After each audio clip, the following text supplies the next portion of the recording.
un appel téléphonique qui pourrait bien changer la donne au Cameroun. Il y a quelques jours, un haut responsable américain a eu une conversation secrète avec le président Paul Biya. Aujourd'hui, le département d'État américain lève le voile et le contenu est plus que révélateur. Contrairement à ce que le titre pourrait laisser penser, ce n'était pas un secrétaire nommé Rubio, mais bien Donald Yamaguchi, le numéro 2 en charge de l'Afrique au département d'État, qui a représenté les USA. Preuve que le sujet était pris très au sérieux. Alors qu'ont-ils bien pu se dire?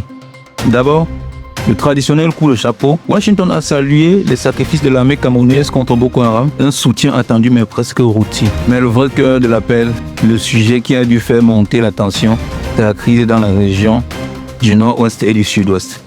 Là, le langage américain est un peu plus clair. Profonde préoccupation. Préoccupation pour la situation humanitaire désastreuse et pour les violations des droits de l'homme. Et Washington n'est pas resté vague. Le secrétaire adjoint Yamaguchi a lancé un appel direct et public pour un dialogue inclusif. Un terme diplomatique qui signifie clairement « Monsieur Biya, il est temps de parler avec tous les acteurs de cette crise pour trouver une solution pacifique ». Il a aussi exigé que l'aide humanitaire puisse arriver sans obstacle aux populations qui meurent de faim. Un message fort.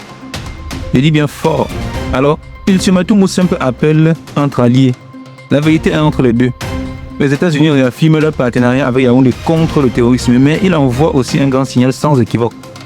Leur patience a des limites concernant la gestion de la crise anglophone. La balle est maintenant dans le camp de Paul Biya. Va-t-il écouter cet appel pressant de son puissant partenaire?